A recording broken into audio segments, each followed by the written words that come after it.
지난해 10월 베트남 호치민 총영사관 별관 건물에 위치한 한인회관. 한 무리의 남성들이 잠겨진 회관문을 향해 화분 받침대를 던지고 의자로 문을 부수기까지 합니다. 새로 취임한 한인 회장에게 물러나라며 일부 교민들이 사무실을 점거하려 한 겁니다. 이 폭력 사태 한 달 뒤 호치민 총영사관은 한인회관이 원래 목적대로 사용되지 못하고 있다면서 무상 사용 허가를 취소하고 문을 걸어 잠궜습니다. 8만여 명의 이곳 베트남 호치민 교민들의 보금자리였던 호치민 한인회관. 하지만 8개월 넘게 문조차 열 수 없습니다. 한인회도 지난해부터 재기능을 못하고 있는 상황이라는데요. 지난 20여 년 동안 이곳 교민사회의 구심점이었던 한인회에 무슨 일이 있었던 것인지 교민들을 만나봤습니다. 폐쇄된 호치민 한인회관 앞. 갈만한 병원 주소에 있습니다. 네, 병원이 어디가 아프세요? 한인회의 교민 민원 상담이 뜨거운 햇볕 아래 임시천막 사무소 안에서 이루어지고 있습니다. 온몸에 땀이 비오듯 흐르고 그래서 저희 이사들이 돌아가면서 한 명씩 민원인 올 때 이렇게 상담을 해주고. 지난 1996년 고민들의 민간단체로 결성된 호치민 한인회는 정부의 무상 사용 허가를 받고 총영사관 별관 사무실을 20년째 사용해왔습니다. 그런데 한인회장 자리를 놓고 내부 갈등이 생기면서 회관은 폐쇄됐고 교민사회도 분열됐다는 겁니다. 한국 사람들끼리 그런 한인 회장직을 놓고 싸우고 이런 적은 없었는데 지금 이번은 싸우게 되니까 국가 위상도 굉장히 떨어진 거잖아요. 그러니까 베트남 사람들도 다 알아요. 뉴스에도 나오고. 한인회 측은 이런 갈등 과정에 지난 2015년 4월 부임한 박노환 호치민 총영사의 책임이 크다며 규탄 성명서를 발표했습니다. 교민들의 화합을 도모해야 할 총영사가 한인회에 개입해 갈등을 조장했다는 주장입니다. 문제는 이제 총영사관에서 저희 한인회를 인정하지 않겠다. 김규는 한인회장이 아니다. 이런 맥락으로 이제 계속 가고 계시니까. 1년의 상황들을 되짚어보면 1년 반쯤 전인 지난 2015년 12월 한인회장 선거에서 김규 씨가 황희윤 씨를 70표 차이로 누르고 당선돼 취임식까지 마쳤습니다. 그런데 2달 뒤 갑자기 일부 선거관리위원들이 모여 김규 회장의 학력과 경력에 문제가 있다고 주장하며 당선 무효를 선언했고 지난해 7월 임시총회를 열어 선거에서 졌던 황희윤 씨를 회장으로 임시 추대했습니다. 한인 회장이라고 주장하는 사람이 2명이 된 것입니다. 한인회 지도부는 당선 무효 선언과 황 씨를 회장으로 추대한 임시총회가 모두 규정에 어긋난 일이라고 주장합니다. 정관에 따르면 선거 결과에 대한 이의 제기는 당선자 결정 3일 이내에만 가능하고 이후 선관위도 해산해야 합니다. 위원장이 황희윤 후보한테 3일 동안 시간을 줄 테니까 혹 이유가 있으면 진정서든 뭐라도 하라고 그럼 검토해보겠다. 3일 동안에 이의가 없어서 통보를 받았어요. 또 임시총회는 대의원 150명 이상의 서명 동의를 받아야 하는데 당시 황 회장 측이 제출한 대의원 동의서엔 기명 대의원 수가 112명으로 정족수 미달이었으며 서명 과정에도 거짓이 있었다고 합니다. 갑자기 한마음에 한다고 사인 좀 해달래서 그래서 내가 그 사인을 해준 거거든요. 해줬더니 그거더라고요. 그래서 내가 그날 취소시켰어요. 그런데 이런 규정에 어긋난 임시총회가 개최되도록 총영사관 소속 영사들이 동원됐다는 것이 한인회의 주장입니다. 임시총회가 열리던 날, 총회 개최를 막는 한인회 집행부 앞에 누군가가 나섭니다. 하시게 냅둬야죠. 제 얘기는 하고 나서 나중에 그걸 인정 안 하시면 되는 거예요. 이렇게 못 들어가야만 안 돼요. 그거는 제 얘기는. 알겠습니까? 호치민 총영사관의 경찰 영사 천모 씨, 이어 총무 영사도 나섭니다. 총무 담당 영사고요. 별관에 대한 제가 1차적인 제가 저기 있으니까요. 신분증 보여드릴게요. 영사관에서 나온 영사야. 그래서 저희들은 무장 해제시키고 교민 행사에 총영사관 영사들이 이렇게 대거 참여한다는 건 미래적인 일이고 있을 수도 없는 일이고 간섭이라고 보는 거죠. 이렇게 한인 사회가 분열의 길을 걷고 있었던 지난 4월 총영사관이 한인회에 개입하려 했다는 내용이 담긴 황 회장 명의의 성명서가 발표됐습니다. 황 회장은 현재 입장을 바꿔 성명서에 사인은 했지만 자신의 입장과는 다른 내용이라고 선을 긋고 있습니다. 사인했는데 반은 인지하고 반은 인지 못한 상태에 사인했어요. 총영사나 총영사관에서 한인회를 자주지할 마음 하나도 없었어요.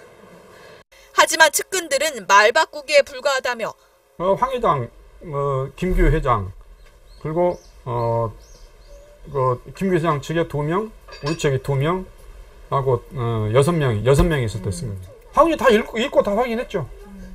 총영사가 김 회장을 몰아내고 황 회장을 추대하는데 힘을 실어줬다고 말합니다. 너네들이 만약에 한인회관을 접수를 하면은 전폭적으로 지원을 해주겠다. 그 회의를 영사관에 들어가서 그때 당시에 이석 회장, 황희훈 씨, 저 이렇게 들어가서 그 얘기를 분명히 직접적으로 들었죠. 그리고 총영사가 계속 김규 씨를 회장으로 인정하지 않았다는 주장입니다. 한 번 만나가지고 얘기를 했는데 뭐 말이 안 통하고 뭐 했다고 그래서 그 뒤로는 안 만난다고 뭐 그러던가 뭐 그런 것 같았어요. 다 있는 자리에서 나 김규 회장 싫어해 이런 식으로 말씀을 하신 거예요? 그렇죠. 총영사와 황희훈 씨 측근과의 전화 통화 내용도 공개됐습니다.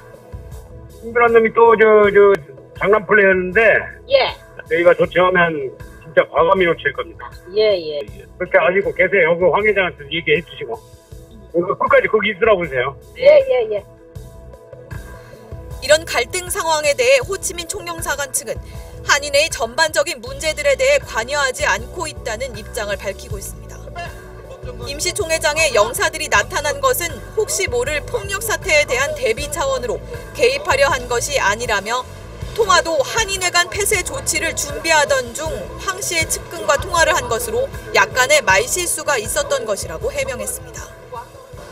이런 가운데 총영사관 때문에 한글 학교가 폐교 위기에 처했다는 주장도 제기됐습니다.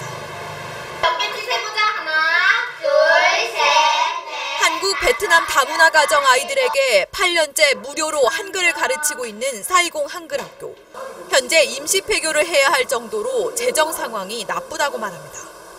애들이 이제 기억, 니은, 가나다라 이제 좀 알고 있는데 거기서 이제 단절을 시켜놓으면 그나마 알던 단어에 대해서 언어는 지속적으로 우리가 몇 년을 이렇게 배워도 잘 안 늘잖아요. 근데 그 끈을 없애버리면. 이 학교의 교장은 한인 회장 김규 씨. 그런데 자신이 회장에 당선된 이후 총영사관을 통해 교장에게 지급되던 재외동포재단 지원금이 갑자기 학교 임차료로 건물 주인에게 직접 전달됐다고 주장합니다. 해당 지원비는 아이들 교재비 등으로도 사용돼야 하는 돈인데 임차료로 줘버려 운영에 차질이 생겼다는 겁니다. 학교 운영 지원금이 왜 건물주에게 다가오지도 않은 미래에 대한 그 임대료를 이렇게 나가나 지금 당장 학교 운영이 힘들어 죽겠는데. 총영사관은 이에 대해 김규 교장이 사기 횡령 혐의로 고소 고발돼 있어 재외동포재단과 협의하에 임차료로 지불했다고 해명했습니다. 확인 결과 김규 회장에 대한 고소가 있었지만 취하됐고 재외동포재단은 영사관과 지원 방식을 협의한 적은 없다고 밝혔습니다. 지난해부터 이곳 총영사관 때문에 어려움을 겪고 있다고 주장하는 단체는 이뿐만이 아닙니다. 이곳 호치민에서 20여 년 동안 베트남인을 위한 구호 활동과 한국어 교육 사업을 하고 있는 한 민간 단체도 설립 이후 최대 위기에 놓였다고 호소합니다.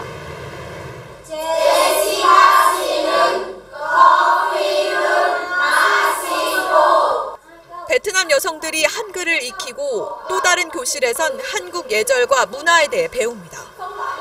지난 1996년 호치민에 설립된 아시아문화교류재단의 무료 교육으로 한국으로의 결혼 이민을 계획 중인 베트남 여성들이 대상입니다.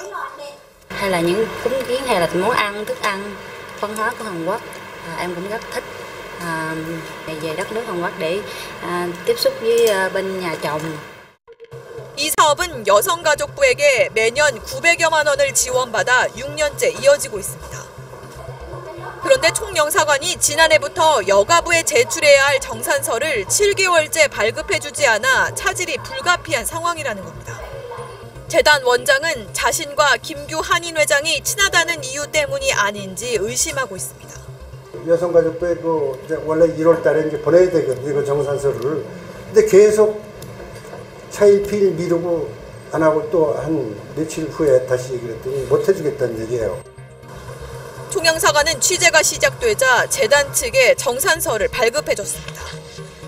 재단의 수익사업 문제로 협의를 하던 중 정산서 발급을 잠정 중단한 것이지 안 해준 것은 아니라고 해명했습니다. 해당 공간에서 10년 넘게 근무하며 상황을 지켜봤던 한 영사는 안타까움을 토로합니다. 한인단체나 한인사회 원로들과 또 본의 아니게 총영사까지도 이 민원에 휘말렸기 때문에 최종적으로 이 문제가 악화됐을 때 중재할 수 있는 중재자가 없었다는 것, 이것이 가장 큰 문제였다고 생각합니다. 외교부 관계자 역시 총영사관이 한인의 문제에 개입했고 외교본부는 공관의 판단에 의존했기 때문에 문제가 지속됐다고 밝혔습니다. 교민의 화합을 도모하고 소통해야 할 공관장이 어느 한쪽 편에 서는 일은 잘못된 것이라는 지적도 나옵니다. 화해를 하도록 거중 역할을 해야 되지. 심평하에 되는 순간 총영사관은 국가를 대표하는 외교기관에서 이 범죄에서 벗어난다 하는 거죠. 또 외교부가 무조건 공관의 판단과 말만 믿을 것이 아니라 해외 공관장의 활동을 객관적으로 평가할 수 있는 시스템을 마련해야 한다고 강조합니다.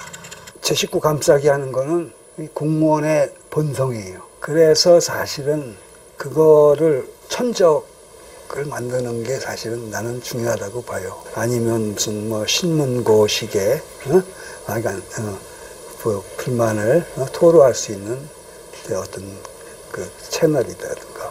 해외에서 발생하는 문제는 해외 공관에 전적으로 맡겨버리고 실질적으로 이제 외교부 본부 차원에서 이제 관리가 제대로 되지 않는 문제점이 있습니다.